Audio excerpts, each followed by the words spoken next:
future of Italian tennis is scary. And no, I'm not talking about Fabio Fognini. È vero, ho preso il gesso, Pascal, ma come fai? Tu come mi dai warning? Come fai a darmi warning, per favore? Or even Jannik Sinner and Lorenzo Musetti. But don't get me wrong, they're both like actually phenomenal players. They haven't even reached their prime yet. And honestly, Jannik Sinner could be a future number one. And Lorenzo Musetti could honestly be like a consistent top 15 player in the next couple years, which wouldn't surprise me. And Jannik Sinner definitely will be battling that number one spot with Alcaraz, especially when all these like current gen players, I guess, get older. As of right now, you could say the Italian tennis team is already like making big moves. I mean, they did make it to the United Cup final, but they got absolutely swept. I mean, there's some close matches there, but they just got destroyed by the Team USA.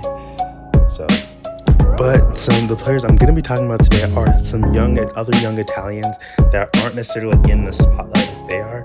And they're honestly on the come up. Like last seasons, they made huge jumps. But honestly, in the next 5-10 years, I expect to see some of them in the top 20. And there's going to be so many Italian tennis players in the top 100. It's going to be absolutely crazy. Like they're going to dominate the tennis world. And I'm calling it right now. It's going to happen.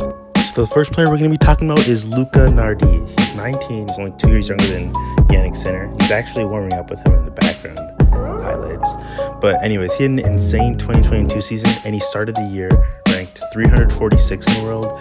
But after winning a challenger title last January, his first challenger title last January, he moved up almost 200 spots and broke the top 150, which is actually insane.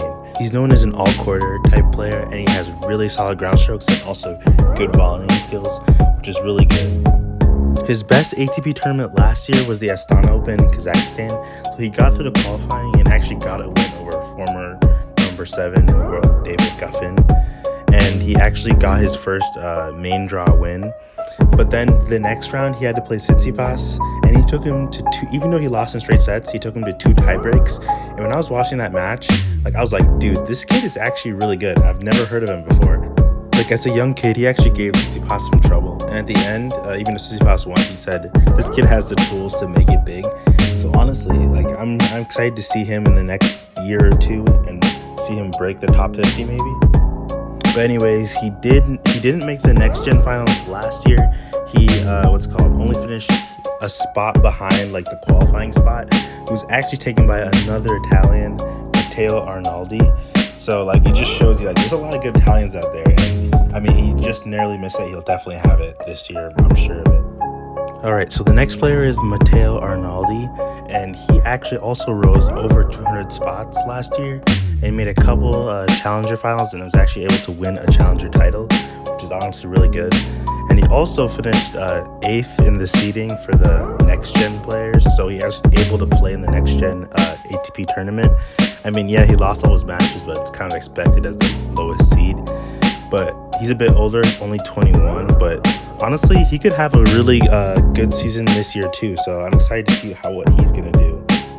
It's also good to mention that there's actually 4 players in the next gen finals last year. There was Jannik Sinner, Lorenzo Musetti, Matteo Arnaldi, who we just talked about, and Francesco Passaro, who's actually 7th ranked for the next gen finals. And there's plenty of other Italian players that, I mean, we just don't have time to talk about, but like Flavio Cobolli, Giulio Zeppieri, I'm probably like butchering these names, but yeah, and Mattia Bellucci. So like there's plenty of good players, and they're going to be taking over the ATP top 100 in very, very soon in the next couple years. So yeah, make sure to drop a like and subscribe and check out my other videos.